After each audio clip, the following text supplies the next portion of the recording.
warahmatullahi wabarakatuh. Alhamdulillahi ala ihsanih wa syukru lahu ala taufiqihi wa amtinanih wa ashhadu an la ilaha illallah wahdahu la syarika lah ta'ziman li sya'nih wa ashhadu anna Muhammadan abduhu wa rasuluhu da'i ila ridwanih wa sallallahu alaihi wa ala alihi wa ashabihi wa ikhwanih.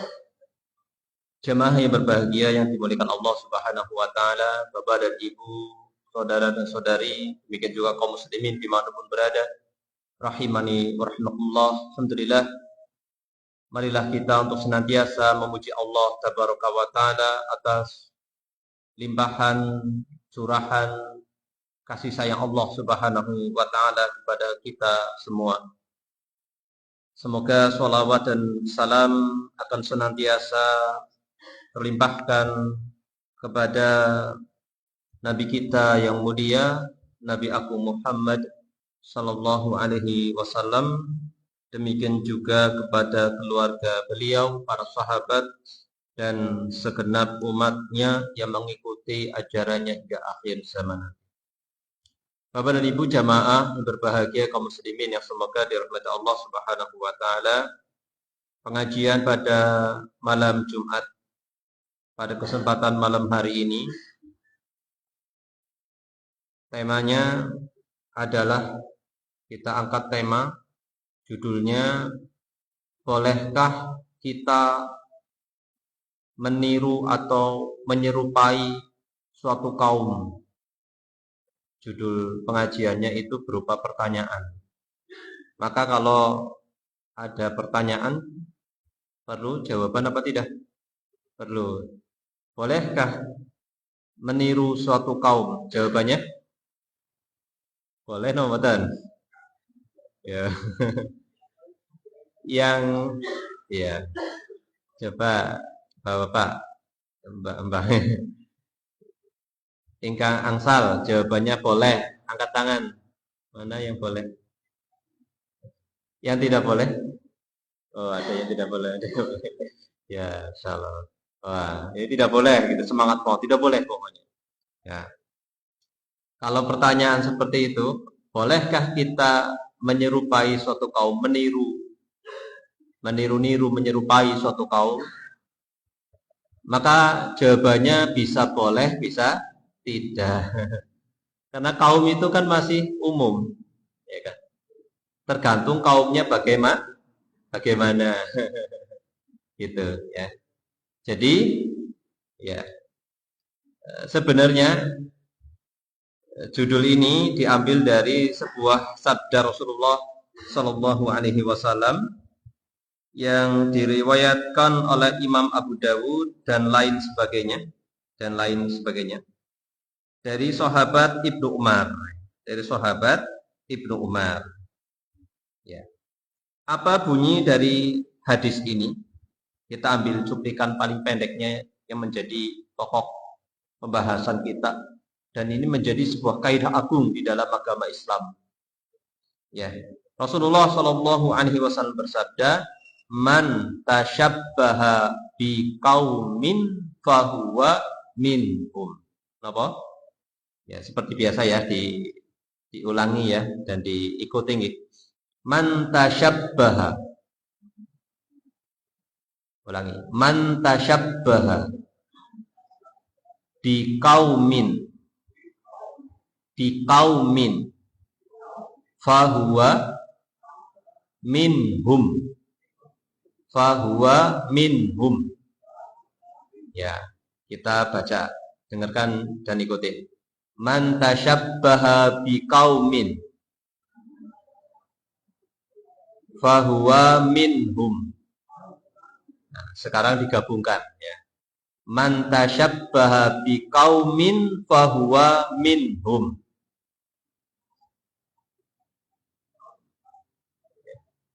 Nek semanten dawa satu we bleret niki. Nah, enggak apa-apa nggih. Itu teks redaksi bahasa Arabnya, karena hadis itu adalah ucapan Rasulullah dan Rasulullah berbahasa Arab. Jadi mau nggak mau disampaikan. Maka artinya di sini, nah ini juga perlu didengarkan dan diikuti. Barang siapa menyerupai suatu kaum, maka ia termasuk bagian dari mereka. Ya, mungkin dipotong lebih pendek. Barang siapa menyerupai suatu kaum,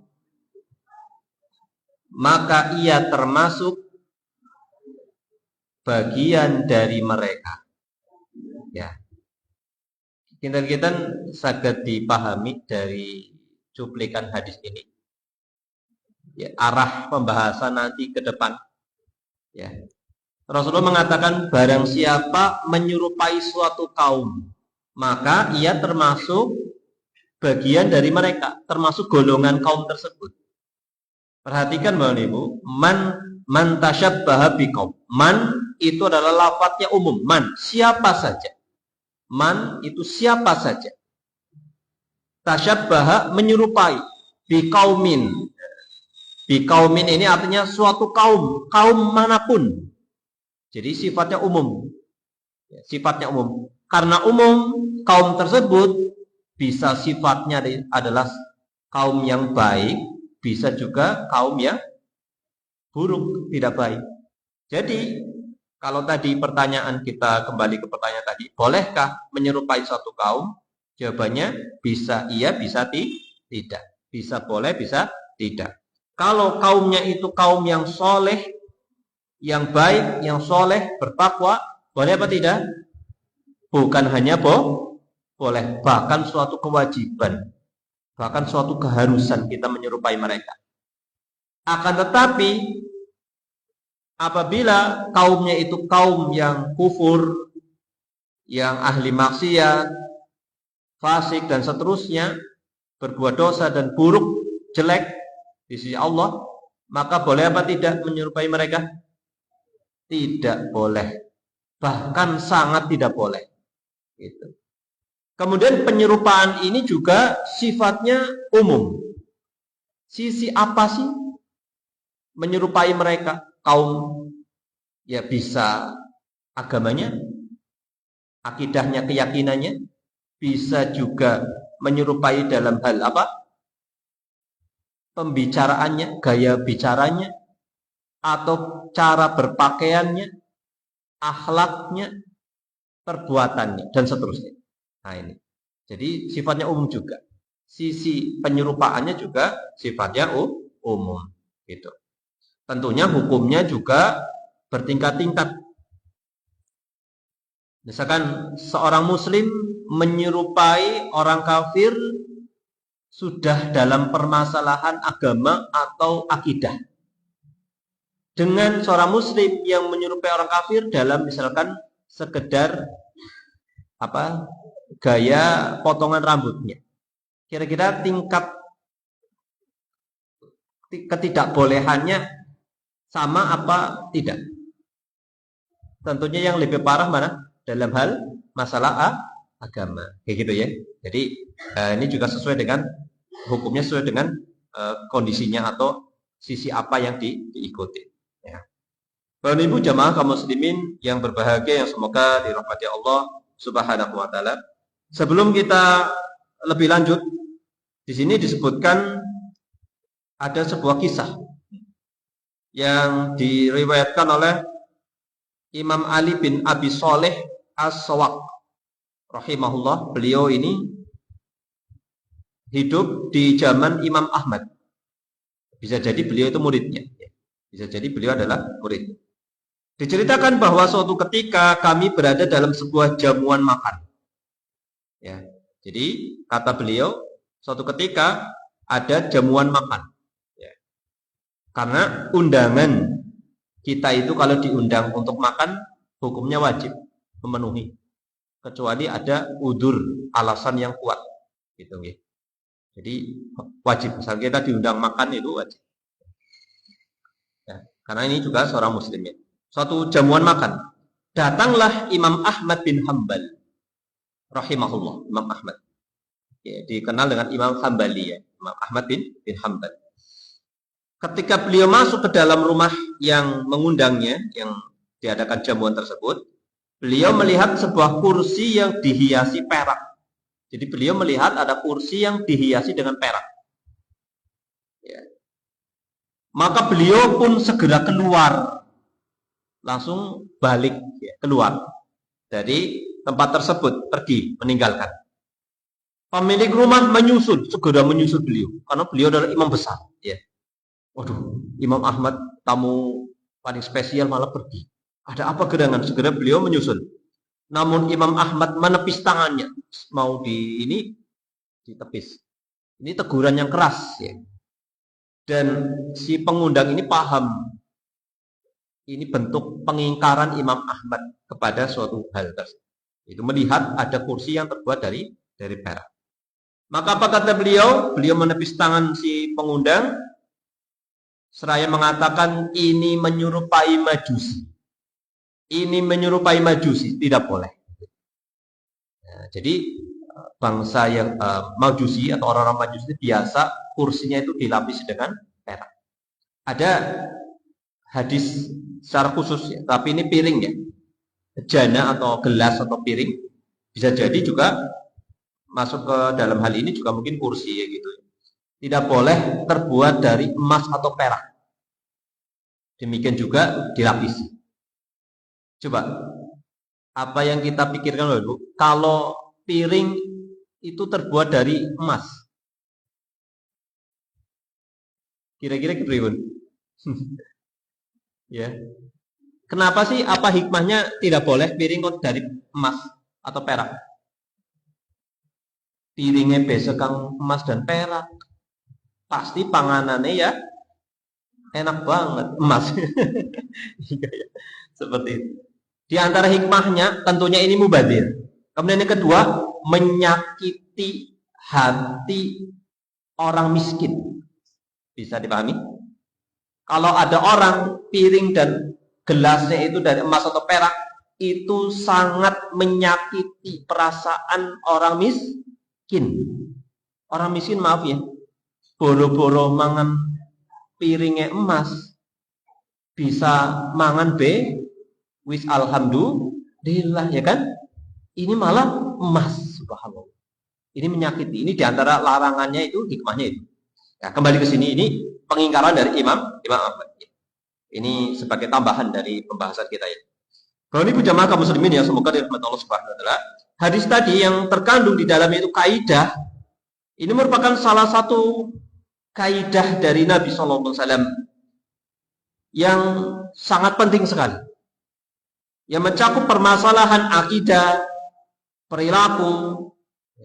Ini menampakkan begitu agungnya agama kita. Ya. Karena agama kita itu menghendaki umatnya itu tampil sebagai umat yang mulia. Ya. Ini dalam hal menyerupai suatu kaum ya. Nah. Supaya umat Islam itu tampil sebagai umat yang mulia, berwibawa.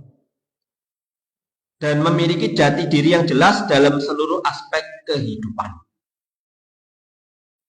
Bagaimana supaya umat ini mulia? Ya tirulah orang-orang yang mulia. Siapa? Rasulullah. Siapa lagi? Para sahabat dan orang-orang soleh. Gitu. Supaya mulia, wibawa. Coba kalau meniru baik itu gaya pakaian, gaya bicara, dan seterusnya, apalagi dalam permasalahan ritual agama dan seterusnya, ngikutin cara-cara orang-orang kafir, maka tidak mulia dan tidak wibawa. Tidak mulia dan tidak wibawa. Dan tidak memiliki jati diri. Mana bedanya ini Islam ini? Bukan ya kan? Ya. Jadi harus memiliki jati diri yang jelas dalam seluruh aspek kehidupan. Karena ini merupakan prinsip yang kuat. Ini prinsip yang sangat kuat. Ya. Harus dipegang ini. Demikian juga sandaran yang sangat tinggi ini. Seperti itu. Allah Subhanahu wa taala berfirman. Yang intinya perintah Allah ini supaya kita itu jangan lemah dan memiliki kemuliaan. Apa kata Allah? Wala tahinu wala tahzanu Wa antumul a'launa in kuntum mu'minin. Di dalam surat Ali Imran ayat 139. Yang artinya apa? Janganlah kalian merasa lemah dan jangan pula bersedih hati, padahal kalian adalah orang-orang yang paling tinggi derajatnya jika kalian orang-orang yang beriman. Jangan lemah, jangan bersedih hati, padahal kalian itu lebih tinggi derajatnya jika kalian orang-orang yang beriman. Jika kalian orang yang beriman, maknanya apa? Ya, hendaknya mengikuti orang-orang yang beriman yang terdahulu. Rasulullah, para nabi, demikian juga para sahabat Rasulullah, kaum muslimin yang mengikuti Rasulullah Shallallahu Alaihi Wasallam. Maka mengapa kaum muslimin justru menyerupai selain mereka? Ya kan? Mengapa kaum muslimin lebih-lebih era sekarang ini justru menyerupai selain orang Islam?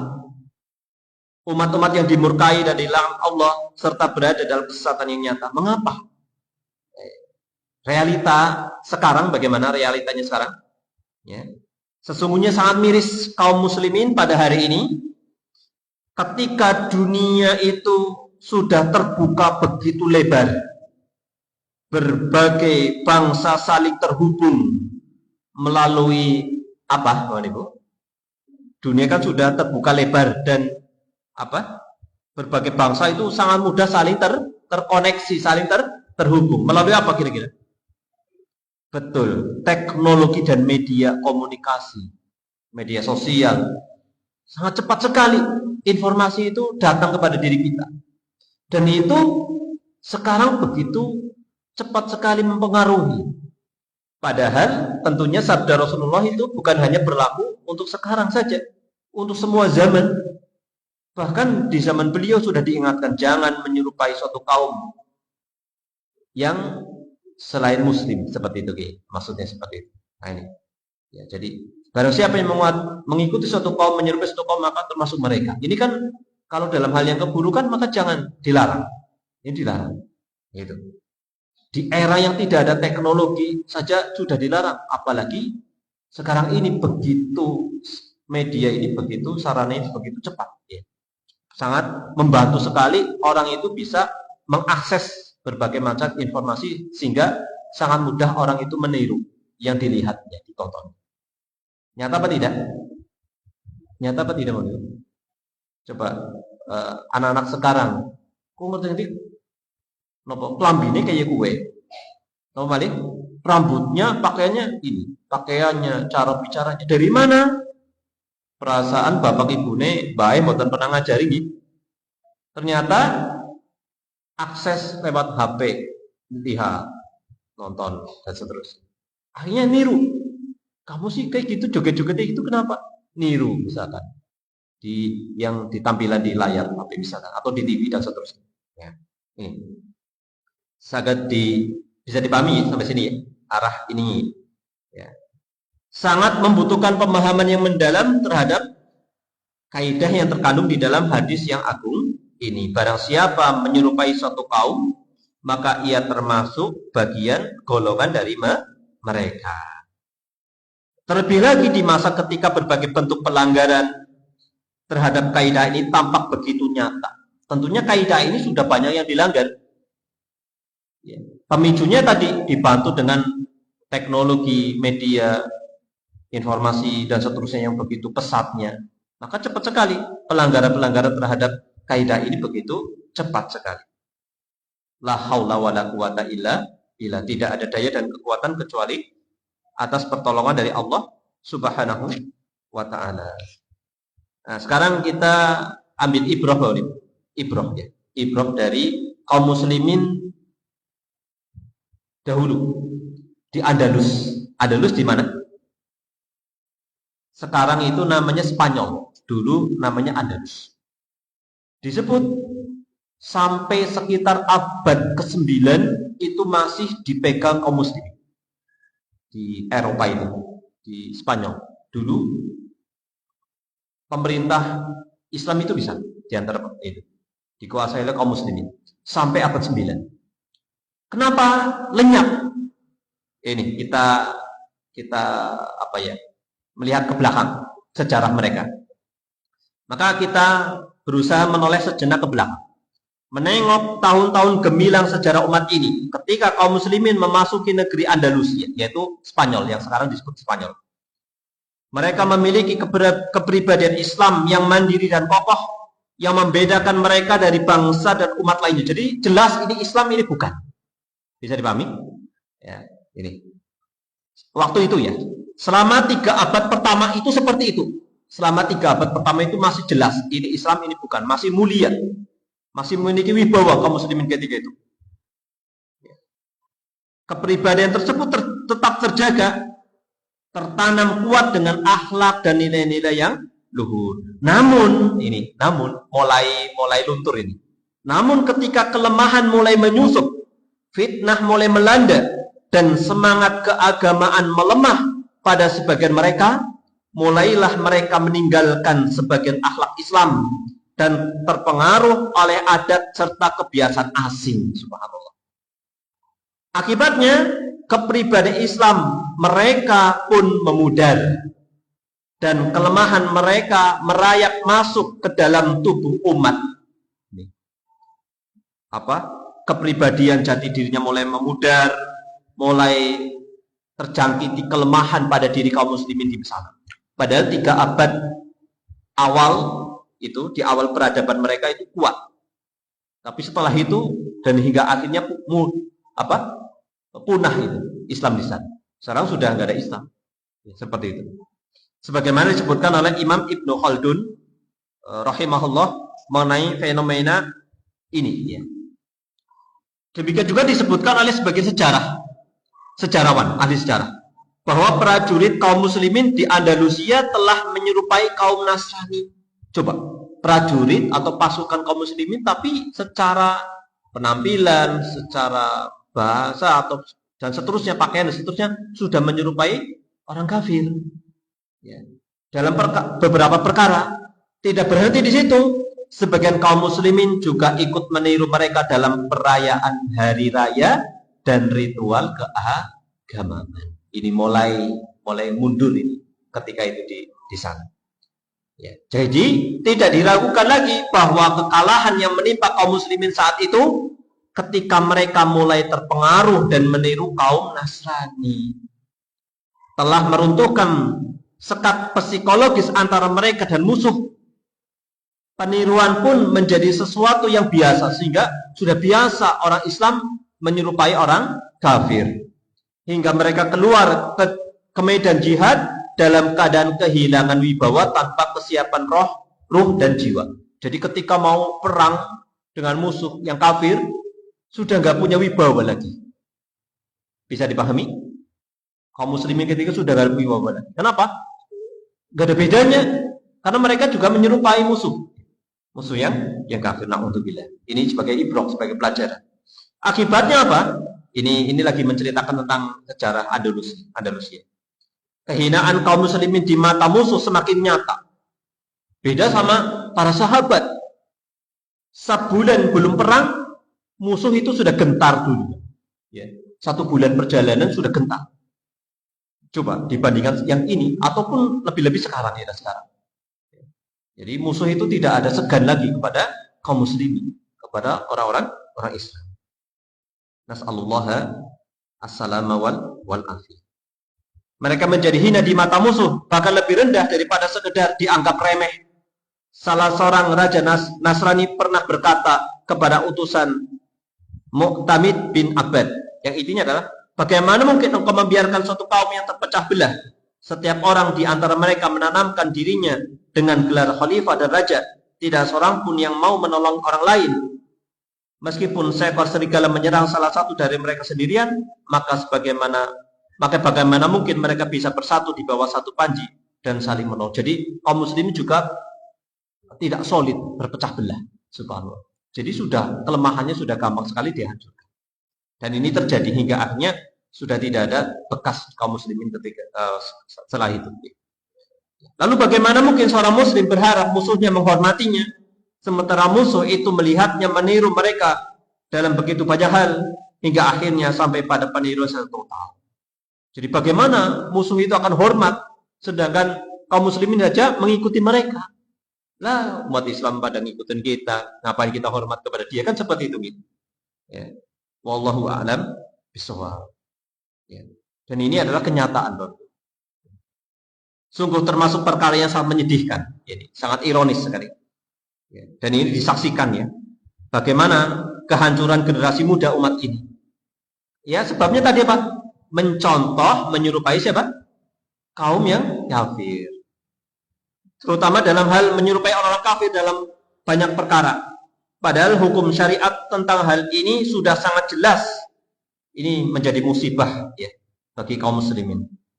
Dan musibah ini semakin parah pada tahun-tahun terakhir seiring dengan keterbukaan media, pesatnya perkembangan teknologi. Jadi teknologi atau media itu seperti dua mata pisau, seperti itu ya, dua sisi mata pisau.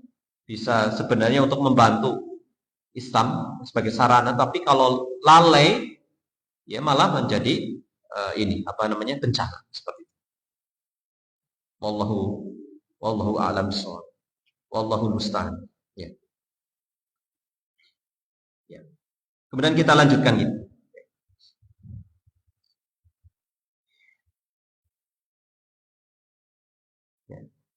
Ya. Jadi kondisi yang menyedihkan ini muncul karena banyak pemuda tidak mengenal sumber kemuliaan mereka, yaitu agama mereka. Banyak generasi muda tidak kenal agamanya. Ya, ini sumber permasalahannya di sini, dan tidak mengetahui atau sengaja mengabaikan hakikat orang-orang yang meniru mereka, yakni musuh-musuh Allah Ta'ala, hingga kita bisa menyaksikan dengan mata kepala sendiri kebenaran sabda Rasulullah Sallallahu Alaihi Wasallam. Rasulullah pernah bersabda, hatta lau dakhalu juhra dabbin ladakhaltumuh. Seandainya mereka orang kafir itu masuk ke lubang biawak, niscaya kalian juga akan ikut masuk ke dalamnya.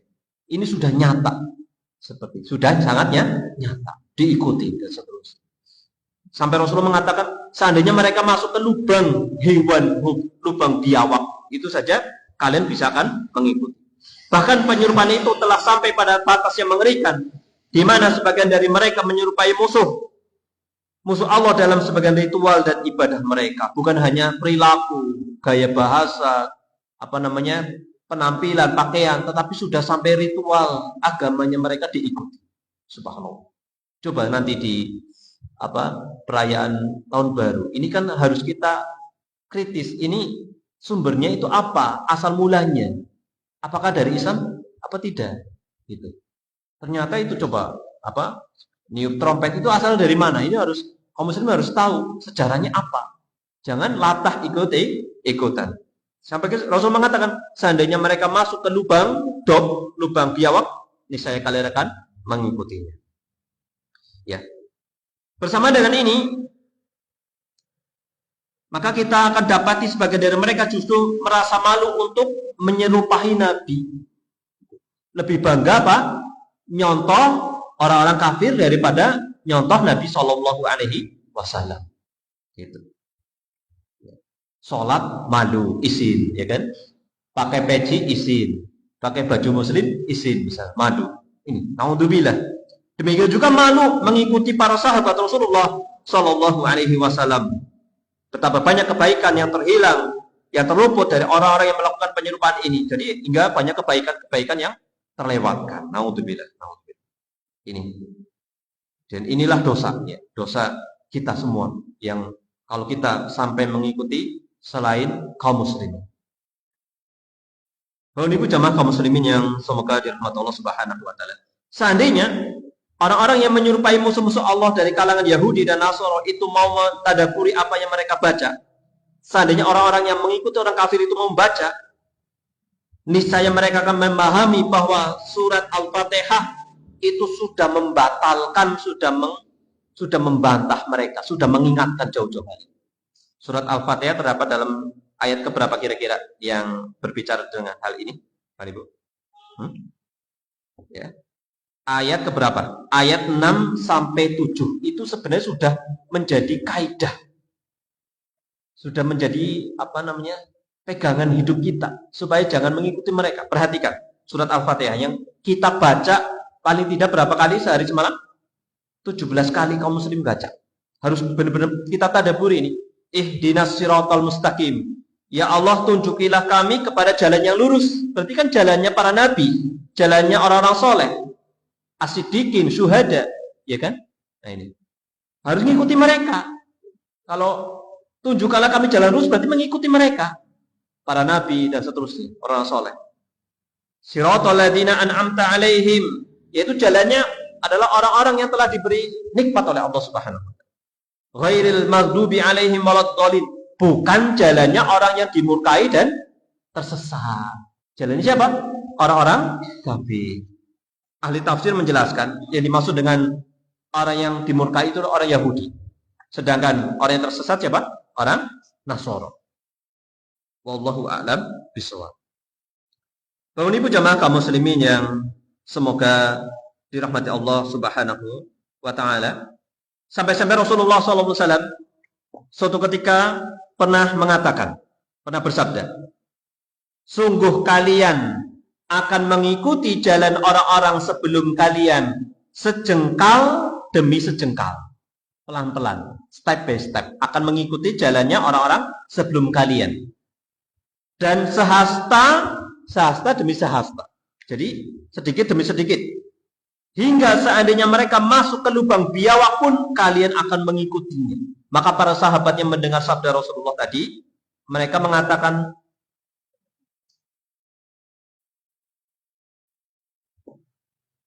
ya Rasulullah, al-Yahud wa Nasara. Wahai Rasulullah, apakah mereka itu Yahudi dan Nasara? Maka apa kata Rasulullah? Faman, siapa lagi kalau bukan mereka? Siapa maning nek dudu mereka? Itu kata Rasulullah sallallahu alaihi wasallam, kurang lebih dengan terjemahan kitanya. Bapak Ibu jamaah kaum muslimin yang semoga dirahmati Allah Subhanahu wa taala. Lalu apa maksudnya? Maksud dari penyerupaan di sini, nah, sudah disinggung tadi sebenarnya. Ya. Jadi termasuk perkara yang sangat penting ketika membahas penyerupaan atau tasyabuh adalah memperjelas makna tasyabuh atau penyerupaan itu sendiri. Penyerupaan terhadap orang kafir itu bagaimana yang dimaksud. Jadi yang dimaksud dengan tasyabuh atau menyerupai mereka adalah meniru dan menyerupai mereka dalam perkara-perkara yang menjadi kekhususan mereka. Jadi kalau mereka itu bagaimana tapi itu bukan khusus mereka maka tidak apa-apa. Bisa dipahami? Ya. Jadi misalkan ada pakaian yang bukan khusus mereka maka kita tidak apa-apa. Misalkan kaos, ya kaos apa ya, kaos kerah itu. Misalkan mereka juga pakai dan itu bukan pakaian khusus mereka maka kita boleh pakai pakaian seperti itu. Gitu. Tapi kalau menjadi kekhususan maka tidak boleh. Maka tidak.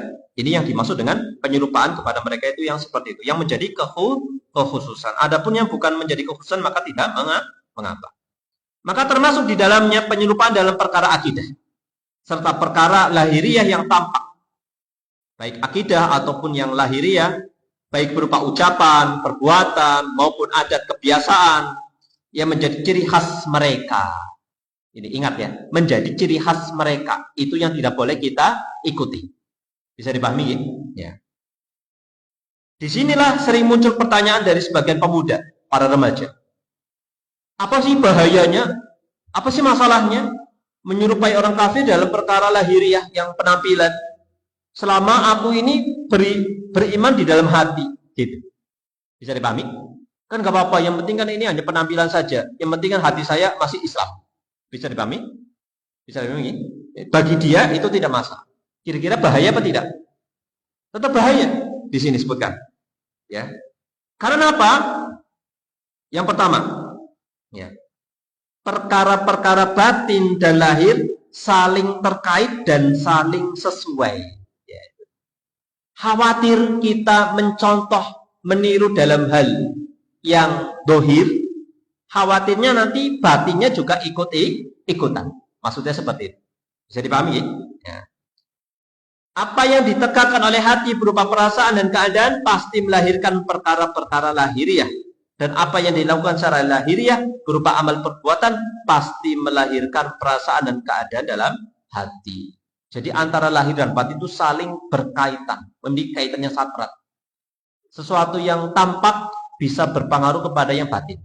Sesuatu yang batin tentunya juga berpengaruh pada yang lahir, seperti yang zahir. Di antara hikmah larangan menyerupai orang-orang kafir dalam perkara lahiriah. Dalam perkara lahiriah. Ingat nih, dalam perkara lahiriah itu penampilan ya.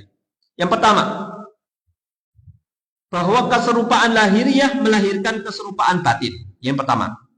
Kemudian yang kedua, menyelisihi petunjuk lahiriah orang-orang kafir akan melahirkan perbedaan dan pemisahan gitu. Ya, jadi seperti itu. Akan tidak ada bedanya kalau seorang itu mengikuti orang kafir meskipun dalam penampilan. Nanti apa bedanya? Orang Islam yang mana? Orang yang kafir yang mana? Nah, tidak ada bedanya. Kemudian yang kedua, yang ketiga, bahwa penyerupaan lahiriah akan menimbulkan percampuran dan menghapus pembeda yang tampak antara orang Islam dan selain Islam. Seperti itu. Ini kurang lebih hikmahnya larangan menyerupai dalam hal penampilan saja. Bahwa ini jamaah kaum muslimin yang semoga dirahmati Allah Subhanahu wa taala. Kemudian untuk memperjelas permasalahan ini kita sampaikan contoh ya. Ada dua contoh. Untuk dengan contoh itu kan akan memahami suatu permasalahan. Kita sampaikan contoh. Ini masih membahas tentang menyerupai orang kafir ya. Nanti pembahasan berikutnya adalah menyerupai orang-orang yang mukmin. Insyaallah. Ini juga masuk ke dalam kaidah ini. Contoh yang pertama nih Bu. Contoh yang pertama adalah menyerupai dalam ucapan. Ini. Jadi larangan itu juga berkaitan dengan ucapan. Disebutkan di dalam Al-Quran surat Al-Baqarah ayat 104. Perhatikan surat Al-Baqarah ayat 104. Allah berfirman, "Ya ayyuhalladzina amanu la taqulu ra'ina wa qulu durna." Perhatikan ini. Wahai orang-orang yang beriman, janganlah kalian mengatakan ra'ina, tapi katakanlah undurna. Hanya sekedar mengatakan ra'ina. Ini dilarang oleh Allah Subhanahu wa taala. Allah melarang kaum mukminin mengucapkan kata tersebut yaitu ra'ina di dalam surat Al-Baqarah tadi sebagai bentuk penutup pintu kerusakan, yaitu menutup jalan menuju penyerupaan terhadap orang-orang Yahudi. Jadi ketika orang Islam ucapannya juga ra'ina, nanti sama dengan mereka. Seperti ini contoh ya, contoh. Meskipun hanya melalui satu kata. Ini kadang Masya Allah ya, sekarang itu kadang juga ucapan generasi kita kan Masya Allah, ucapannya wah udah campur baur itu ya, subhanallah. Entah itu dalihnya ini adalah apa, gaul dan seterusnya. Ini selama apa ya, perkataan itu bukan ciri khas orang kafir, mudah-mudahan tidak apa-apa ya, mudah-mudahan. Wallahu a'lam bishawab. Namun karena dimanfaatkan orang-orang Yahudi sebagai sarana ejekan, ya. Padahal secara bahasa kata tersebut yaitu ro'ina itu memiliki makna yang benar. Ro'ina itu aslinya benar, ya, secara bahasa. Namun karena bisa dimanfaatkan oleh orang-orang Yahudi sebagai sarana ejekan, maka syariat melarang hal tersebut. Aslinya secara bahasa itu tidak ada masalah, tetapi itu bisa dimanfaatkan oleh mereka ketika itu. Maka ini tidak boleh dipakai dan dilarang oleh Allah Subhanahu wa taala. Kemudian contoh yang kedua dalam hal perbuatan. Sebagaimana Rasulullah Shallallahu Alaihi Wasallam suatu ketika datang ke kota Madinah. Pada waktu itu penduduk Madinah memiliki 2 hari raya tertentu yang biasa mereka gunakan untuk bermain. Maka Rasulullah mengatakan, hari apa ini? 2 hari raya ini apa? Mereka mengatakan, kami biasa bermain pada hari kedua hari Id ini di masa jahiliyah. Maka Rasulullah mengatakan, sesungguhnya Allah telah mengganti bagi kalian dengan 2 hari raya yang lebih baik darinya, yaitu Idul Adha dan Idul Fitri. Wallahu a'lam bishawab. Ya. Kemudian kita percepat pembahasan kita kali ini. Ya. Kemudian termasuk dalam masalah ini juga apa? Penyerupaan antara laki-laki dengan perempuan. Ini ada hadis khusus juga. Ya. Ini juga termasuk ke dalam kaidah ini. Tidak boleh laki-laki menyerupai perempuan, perempuan menyerupai laki-laki. Ya. Ada dalilnya secara khusus. Sebaliknya, Bapak-Ibu, dari kaidah ini juga dipahami adanya anjuran untuk menyerupai orang-orang soleh, ahli kebajikan dan ketakwaan, dengan harapan Allah menggabungkan seseorang bersama mereka, sebagaimana dikatakan dalam sebuah ucapan perkataan yang sangat terkenal, fatashabbahu illam takunu mithlahum inna tashabbuha bil kiram falah. Menyerupailah mereka jika kalian belum mampu menjadi mereka. Karena sesungguhnya menyerupai orang-orang mulia adalah sebuah keberuntungan. Ya. Wallahu a'lam bishawab. Ini jadi apa? Kesimpulannya apa? Hadis tadi, man tasyabbaha biqaumin fahuwa minhum, mencakup apa? Menyerupai orang yang buruk juga bisa menyerupai orang yang baik. Maka kalau menyerupai yang buruk termasuk mereka, demikian juga menyerupai orang yang baik, orang yang soleh juga bisa termasuk mereka. Kurang lebih seperti itu. Kalau ibu jamaah kaum muslimin yang semoga dirahmati Allah Subhanahu wa taala, untuk menutup pembahasan kita kali ini kita sampaikan ringkasan kesimpulan. Ya, ada empat kesimpulan. Ya. Ini khulasoh atau kesimpulan dari pembahasan semuanya. Yang pertama, menyerupai individu itu personal ya, seorang ya. Menyerupai individu, satu orang, sama hukumnya dengan menyerupai suatu kaum. Gitu. Sama hukumnya menyerupai suatu kaum. Apalagi individu adalah tokohnya. Baik dalam pujian maupun celaan. Baik dalam pujian, berarti kalau mencontoh Nabi Muhammad itu kan satu orang, maka sama saja kita menyerupai suatu kaum. Gitu. Kaum yang mengikuti Rasulullah. Demikian juga dalam celaan, mengikuti tokoh kafir, maka juga ini dicela dalam Islam. Kemudian yang kedua, seorang muslim memiliki agama yang membentuk akidah. Jadi agama ini bisa membentuk akidah, akhlak dan penampilannya. Maka sangat tidak layak bagi seorang muslim untuk menyerupai orang-orang kafir. Padahal dia sudah memiliki agama, yaitu agama Islam, yang bisa membentuk akidah, akhlak dan penampilannya. Maka mengapa mengikuti mereka selain Islam? Kemudian yang ketiga, betapa buruknya apabila kepribadian seorang muslim melebur ke dalam kepribadian orang kafir. Betapa buruknya kalau kepribadian orang muslim itu terkontaminasi dengan kepribadian orang-orang kafir. Kemudian yang keempat, yang terakhir, kesimpulan yang terakhir sebagai penutup pengajian pada kesempatan malam ini, yaitu jadilah teladan kebaikan. Itu subhanallah. Ini motivasi. Jadilah teladan kebaikan sehingga orang lain meniru darimu dalam hal yang diridhoi Allah. Ini. Jadi tersirat pesan dari hadis tadi, kita disuruh untuk menjadi teladan dalam kebaikan supaya apa? Orang meniru kita. Seperti itu. Wallahu a'lam bishawab. Selama kita itu kebaikannya sesuai dengan apa yang dikehendaki Allah dan Rasulullah SAW, kemudian diikuti orang, maka kita akan mendapatkan aliran pahala dari orang-orang yang mengikuti kita. Wallahu a'lam bishawab. Mungkin itu yang bisa kami sampaikan pada kesempatan malam hari ini, insyaallah, yaitu tema ke-21 ya, tema ke-21 dari kitab Qawaid Nabawiyah. Wallahu a'lam bishawab. Mohon maaf atas segala keterbatasan dan kesalahan. Terima kasih atas perhatiannya, Ibu. Insyaallah kita lanjutkan pada waktu yang akan datang. 1 tahun lagi, insyaallah ya. 1 tahun lagi, insyaallah. Ya, dengan tema yang baru, insyaallah. Demikian kita cukupkan tanpa pertanyaan, insyaallah sudah jelas ya. Ya, seperti itu. Wallahu a'lam bishawab. Kita akhiri dengan membaca doa kafatul majelis. Subhanakallahumma bihamdik, asyhadu an la ilaha illa anta, astaghfiruka wa atubu ilaik. Wassallallahu ala Muhammadin wa ala alihi wa sahbihi wa baraka wasallam. Akhirul kalam, alhamdulillahi rabbil alamin. Assalamualaikum warahmatullahi wabarakatuh.